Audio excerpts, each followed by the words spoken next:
gara-gara vaksin aku hate jadi nggak lancar gitu. Kayaknya nggak usah deh. Aku takut kayak terlalu berharap dan akhirnya nanti kecewa, musuhan tuh sama tespek dari sana. Jadi kesini-sininya aku nggak pernah sama sekali beli tespek, dan baru kali ini lagi suami nyuruh tespek. Pokoknya kayak berubah warna. Garis pertama kita udah deg-degan banget gitu, di layarnya tuh belum ada apa-apa, belum ada kelihatan apa-apa kata dokter gitu. Kalau misalnya emang kita nggak ditakdirin buat punya anak, ya udah kita hidup berdua aja gitu.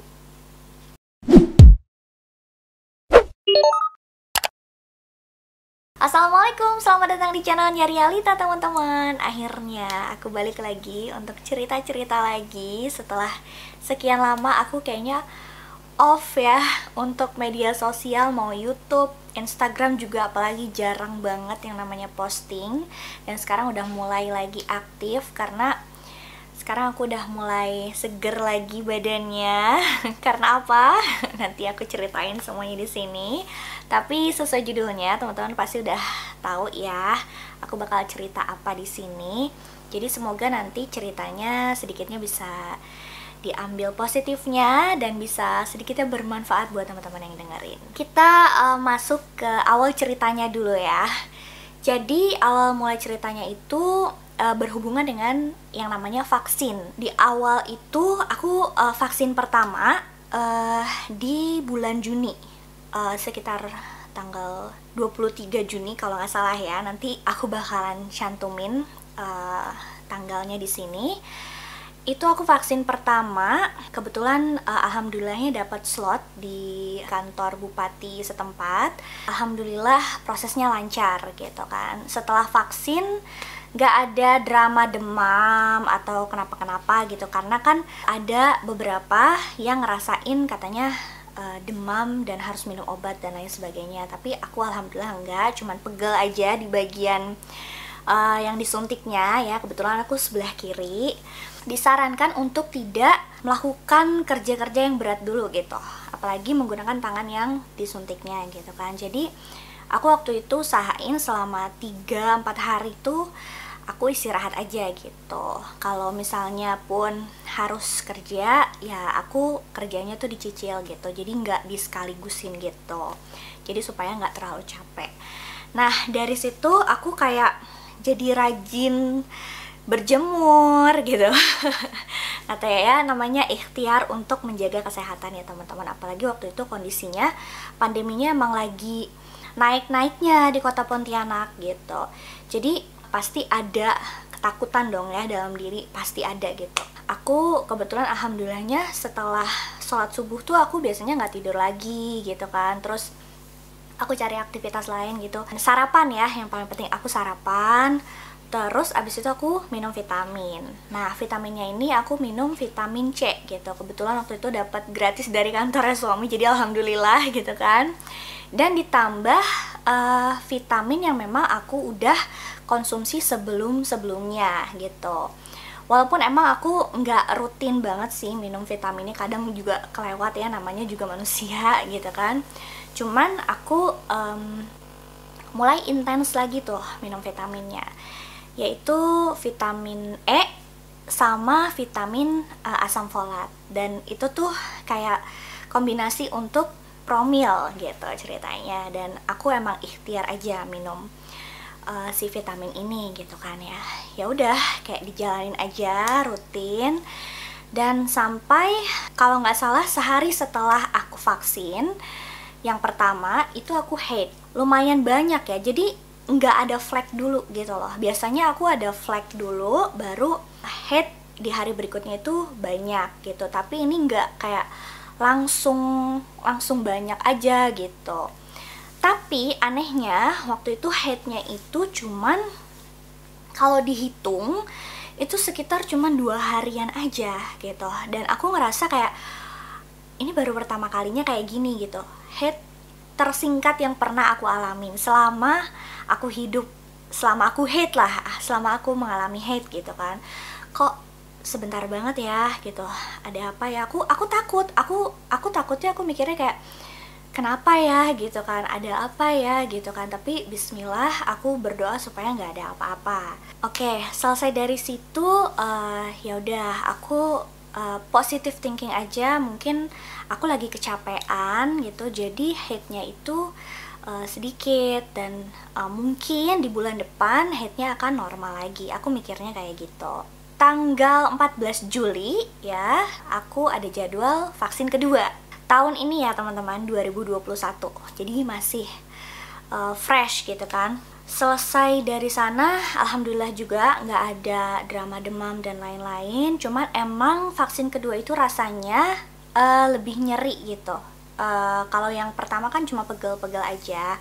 Nah yang kedua ini agak ditambah dengan rasa nyeri. Jadi si tangannya itu bener-bener sakit gitu loh, kayak pegel yang nyeri, nggak enak banget deh. Pokoknya dipakai buat kayak cuci piring aja atau cuci baju sedikit aja tuh rasanya tuh nggak enak gitu. Apalagi aku posisinya kan ibu rumah tangga ya, kerjaannya pasti berbau dengan tangan gitu, semuanya dikerjakan sendiri gitu kan. Tapi bukan sakit disuntiknya ya, disuntiknya malah nggak kerasa sama sekali. Jadi buat teman-teman yang nggak berani vaksin karena takut disuntik, takut jarum suntik, jangan takut dulu, karena bener-bener nggak kerasa sama sekali gitu, dan prosesnya cepet banget gitu ya.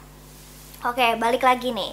Aku bulan Juli belum haid tuh waktu vaksin kedua. Seperti biasa aku jalanin berjemur, terus aku minum vitamin juga kayak gitu, dan makan ya yang pastinya teratur. Walaupun emang kalau pola tidur aku tuh masih sangat-sangat susah ya teman-teman. Aku nggak tahu kenapa, mungkin teman-teman juga ada yang mengalami kayak aku. Jadi aku tuh nggak bisa tidur tuh terlalu cepat gitu. Sekalinya tidur, biarpun aku tidurnya cepat, itu tuh malamnya tuh pasti kebangun gitu. Kadang suka nggak bisa tidur lagi, baru habis subuh bisa tidur lagi, ataupun kayak harus dingantuk-ngantukin gitu loh. Jadi ya susah juga sih kalau kayak gitu, dipaksain kan nggak enak gitu ya. Tapi ya aku usahain aku tuh selalu tidur siang gitu. Jadi kalau misalnya aku kurang tidur malamnya, aku pasti tuh siangnya tuh ngantuk gitu. Jadi bawaannya tuh ya kayak gitu. Apalagi pas habis divaksin, aku juga nggak tahu bawaannya jadi ngantuk ya. Aku nggak tahu itu ke aku aja efeknya atau ke teman-teman yang lain juga seperti itu. Nah, di tanggal 25, 24 apa 25 aku lupa, itu kan harusnya perkiraan jadwal haid selanjutnya kan, karena di bulan Juni sebelumnya kan itu sekitar tanggal segitu aku haidnya gitu. Nah ada flag tuh. Nah aku pikir oke, ini udah flag nih, besoknya pasti aku haid gitu, biasanya kayak gitu kan. Tapi pas ditungguin besoknya nggak ada haid gitu. Terus ditungguin besoknya lagi nggak haid, besoknya lagi juga nggak haid. Ya udah aku pikir mungkin bakalan telat nih di akhir bulan mungkin dapatnya. Aku mikirnya kok udah 2 bulan aku ngejalanin vaksin secara berturut-turut dan kayak haid aku tuh nggak lancar. Aku mikirnya tuh ada hubungan gitu, ada penyebab dari vaksin gitu.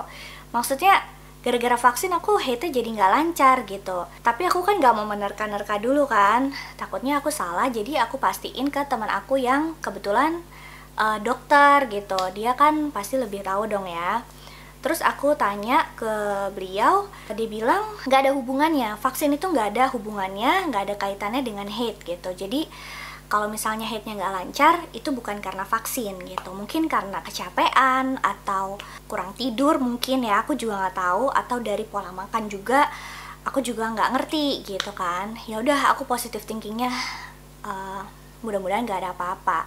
Walaupun waktu itu pada saat itu aku nggak kepikiran untuk periksa ke dokter nggak ya gitu, karena menurut aku selama belum lewat bulannya gitu kan, ada kemungkinan aku masih bisa haid, ya aku tunggu dulu kayak gitu. Nah pokoknya di akhir bulan Juli itu aku sebenarnya nggak ngerasain perbedaan apa-apa di tubuh aku. Aku cuman ngerasanya aku jadi banyak ngantuk ya, jadi lebih mudah ngantuk gitu. Jadi aku lebih banyak tidur gitu.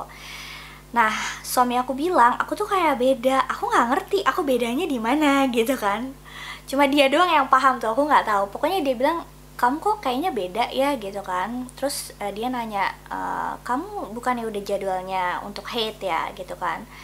Iya tapi kayaknya telat deh, aku bilang kayak gitu ke suami gitu. Tapi ini udah ada flagnya tuh sedikit banget teman-teman. Jadi flagnya itu kayak bukan merah, darah merah gitu, tapi lebih ke flag yang kecoklatan gitu.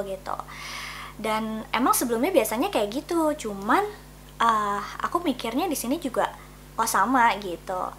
Dan itu di tanggal 25 ya. Nah, di tanggal 27-nya itu suami nyuruh aku untuk tes pack. Tapi aku nggak mau gitu, karena aku pikir nanti kalau misalnya hamil pun bakalan ketahuan sendiri kok, nggak perlu pakai tes packan gitu. Karena aku punya pengalaman teman-teman, aku kan udah nikah. Oh ya, aku mau ngasih tahu dulu, aku udah nikah itu 5 tahun ya, kurang lebih 5 tahun. Jadi pas banget itu habis ulang tahun pernikahan kelima ya, April 2021 ini gitu. Jadi awal-awal nikah aku tuh selalu kayak excited banget untuk tes pack gitu. Aku pikir setelah nikah aku bisa langsung hamil gitu. Sebulan ya, di bulan pertama, di bulan kedua, bulan ketiga aku tes pack, kayak hampir tiap bulan aku tes pack. Akhirnya di bulan keempat dan kelima kayak udah kayaknya nggak usah deh. Aku takut kayak terlalu berharap dan akhirnya nanti kecewa gitu. Jadi aku udah mulai musuhan tuh sama tes pack dari sana. Jadi kesini-sininya aku nggak pernah sama sekali beli tes pack, dan baru kali ini lagi suami nyuruh tes pack. Tapi akunya tetap nggak mau karena aku takut kecewa gitu. Aku nggak mau berharap lebih gitu kan, karena takutnya ini cuman telat haid aja. Akhirnya besoknya di tanggal 28 Juli 2021 suami aku kebetulan waktu itu swab di kantor. Jadi kayak ada swab gratis gitu di kantor, pokoknya kayak gitu. Dan alhamdulillahnya negatif ya teman-teman. Pas pulang dari tes swabnya, tiba-tiba dia nyodorin alat tes pack ke aku gitu. Kebetulan waktu itu masih pagi ya, sekitar setengah 9-an pagi. Dan aku tuh habis subuh aku tidur lagi gitu. Jadi suami berangkat aku tidur lagi gitu kan. Karena malamnya tuh aku kalau nggak salah kurang tidur, jadi masih ngantuk gitu kan. Kebetulan juga aku nggak ada kerjaan yang gimana-gimana di rumah, jadi aku ketiduran lagi gitu kan. Pas dia pulang, aku baru bangun tuh gitu, dan aku belum ke toilet gitu, jadi belum buang air kecil sama sekali gitu. Dan dia ngasih nih tes pack gitu. Aku deg-degan dong, aku kayak aduh gimana nih ya kalau misalnya sampai negatif lagi. Aku tuh kayak pasti bakalan sedih ya gitu kan, karena udah lama nggak tes pack, sekalinya tes pack lagi terus harus kecewa lagi gitu. Akhirnya aku beraniin, bismillah, aku tes pack, aku ke kamar mandi ceritanya. Aku buka alatnya, terus aku tes. Aku liatin pelan-pelan si alatnya tuh jalan ya, pokoknya kayak berubah warna gitu kan ya. Garis pertama dan muncul 2 garis teman-teman. Ya Allah, aku tuh di situ kayak langsung mau nangis kan. Sedih banget gitu, kayak kaget banget gitu, nggak nyangka sama sekali gitu. Bener-bener di luar dugaan, kayak karena aku juga nggak ngerasain apa-apa gitu. Dan pas tes packnya positif, itu tuh kayak surprise banget gitu. Aku langsung teriak dari kamar mandi manggil suami, dan pas suami masuk dia juga kaget gitu kan ya. Malah jadi nangis. Aku nggak bisa kalau masalah kayak gini nggak nangis tuh, maaf ya teman-teman, cengeng banget. Jadi kita benar-benar histeris berdua, kita nangis berdua di situ dengan posisi aku megang tes pack, masih nggak percaya gitu, masih kayak mimpi gitu, ini beneran nggak gitu.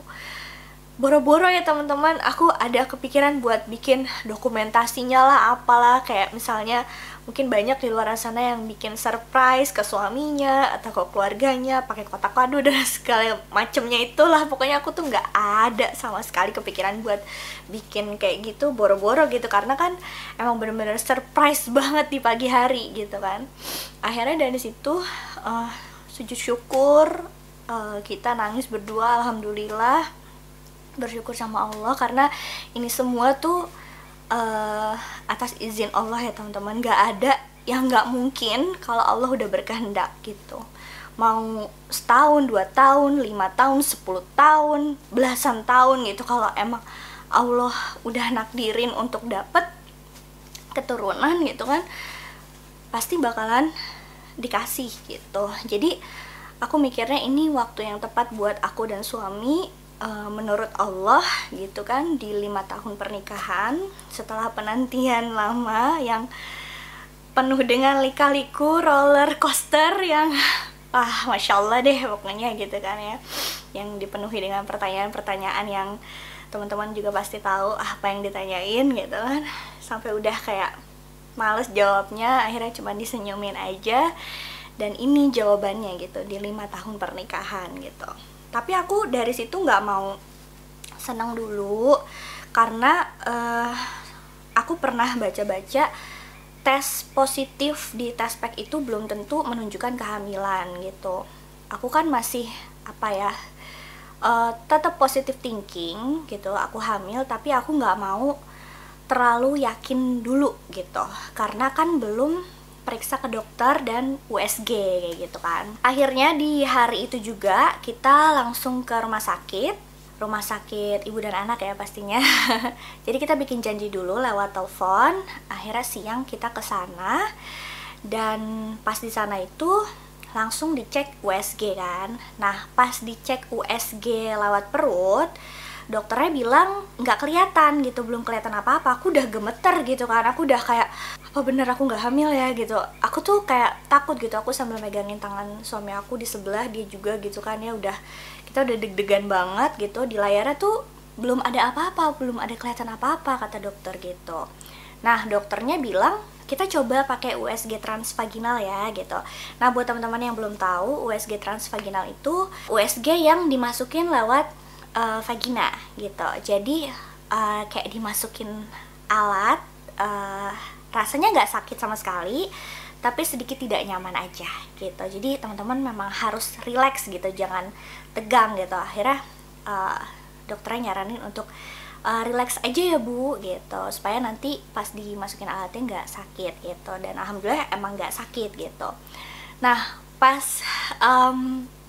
dimasukin alatnya, blas, langsung lah tuh kelihatan sih kantongnya gitu, kantong kehamilannya. Langsung dari situ pecah lagi tangisnya. Aku sama suami langsung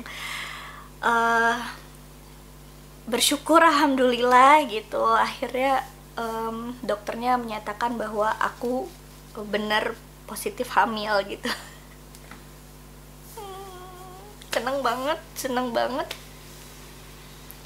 seneng, terharu, kayak aku ngerasa bersyukur banget bisa dikasih kekuatan, bisa sampai di posisi ini gitu teman-teman. Karena banyak banget yang aku sama suami laluin gitu, dan ngerasa kayak udah ada di titik kayak pasrah sama Allah dengan segala yang udah usaha kita jalanin. Dan pastinya usahanya juga yang kita mampu ya teman-teman. Kalau kita nggak mampu gitu, ya kita nggak akan maksain itu gitu, karena kemampuan orang kan untuk program hamil ya, untuk berusaha itu pasti beda-beda gitu. Jadi mungkin nanti di lain video aku bakalan nge-share promil apa yang aku jalanin, seperti apa sampai aku hamil gitu ya. Mungkin nanti supaya nggak kepanjangan di sini, karena di sini aku pengen ngasih tahu aja kabar kehamilan aku yang selama ini udah aku tahan-tahan dulu gitu, karena nunggu sampai bener-bener kayak aku siap dan juga apa yang nggak bingung gitu mulainya dari mana gitu. Dan alhamdulillah sekarang aku udah mau masuk 22 minggu, jadi bentar lagi 6 bulan. Jadi aku udah ngerasain gerakan-gerakan kecil si bayi gitu kan, calon bayi aku. Itu rasanya kayak terharu juga, sedih juga pasti gitu. Alhamdulillah aku bersyukur dikasih nikmat ini sama Allah. Jadi insya Allah mudah-mudahan doain ya teman-teman, aku sehat sampai lahiran nanti, ibunya sehat, ayahnya sehat, terus bayinya juga sehat gitu sampai persalinan nanti gitu. Jadi bener-bener ini tuh momen yang gak akan aku lupain, yang bener-bener apa ya, haru banget gitu. Sampai waktu itu ngabarin ke mamaku sama bapakku di Bandung, sama ibu mertuaku di sini tuh sampai pada nangis gitu, karena emang ini yang ditunggu-tunggu gitu. Alhamdulillahnya sekarang dikasih gitu.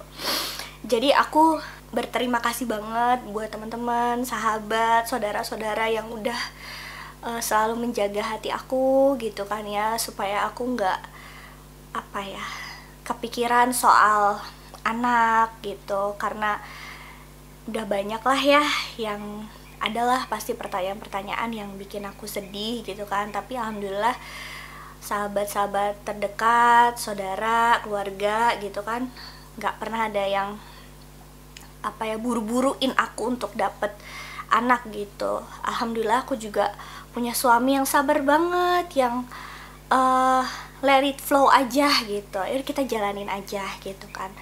Semua rencana manusia hanya sekedar rencana, tapi semuanya itu pasti Allah yang nentuin gitu.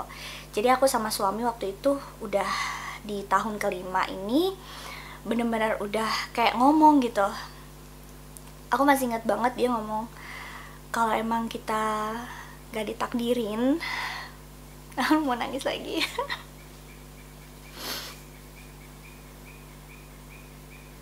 Kalau misalnya emang kita nggak ditakdirin buat punya anak, ya udah kita hidup berdua aja gitu.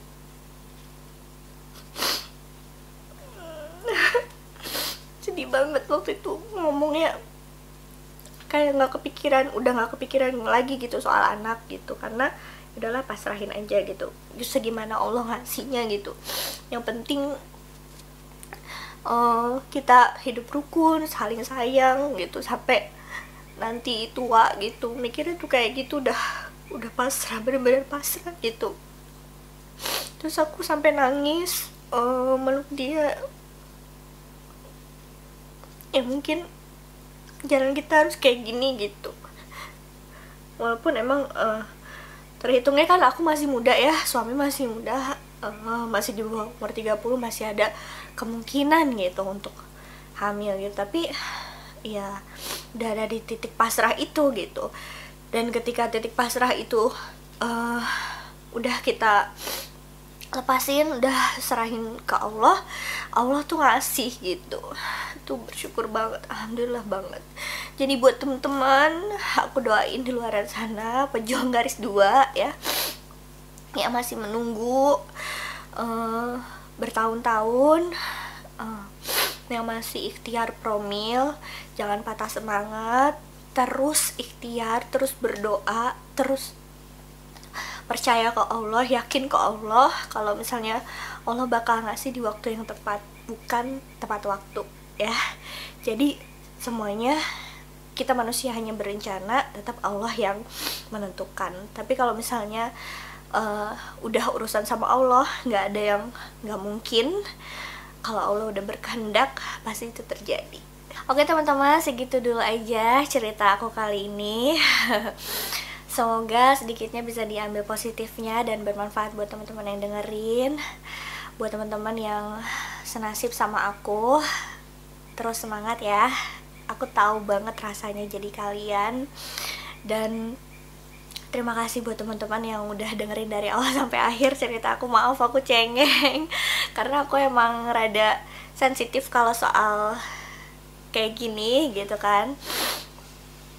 Semoga nanti aku bisa cerita di part-part berikutnya, karena banyak juga yang nanyain promilnya gimana, apa yang dirasain selama hamil ini gitu. Nanti insya Allah aku bakalan share lagi di video yang lainnya ya teman-teman. Aku mau ngingetin satu hal lagi buat teman-teman, jangan pernah nanyain hal-hal pribadi ke pasangan suami istri. Entah udah isi atau belum, entah kapan punya adik lagi, entah ngomentarin tentang anaknya atau gimana gitu kan. Jangan pernah nanya soal-soal yang kelihatannya basa-basi, tapi itu tuh kena gitu di hati kita. Jadi kayak bikin kita juga sedih gitu. Aku cuma mau ngingetin itu aja gitu kan. Apalagi misalnya yang belum nikah, terus tanya kapan nikah lah, mana calonnya lah, dan sebagainya. Kalau emang belum, ya belum gitu. Nanti kalaupun udah, mereka akan kasih tahu kabar bahagia itu. Jadi aku saranin buat teman-teman yang punya sahabat ya, punya saudara gitu, punya kerabat yang baru nikah atau yang udah lama nikah, jangan pernah nanya itu ya, karena itu tuh pertanyaan yang sangat-sangat sensitif gitu. Kalau mau ya kalian doain aja gitu, doain atau kalian ngasih solusi, jangan cuma nanya doang basa-basi yang enggak sama sekali kita harapkan kayak gitu ya teman-teman. Oke, karena teman-teman juga nanti nggak mau kan digituin gitu, jadi jangan kayak gitu ke orang. Karena aku pribadi dari dulu aku nggak pernah nanya hal-hal yang kayak gitu ke pasangan suami istri gitu. Jadi ya udah gitu, kalau mereka belum ya pasti kelihatan, dan udah pun pasti kelihatan kayak gitu. Jadi itu aja pesan dari aku. Terima kasih buat teman-teman yang udah nonton. Sampai ketemu lagi di video selanjutnya. Wassalamualaikum warahmatullahi wabarakatuh. Dadah.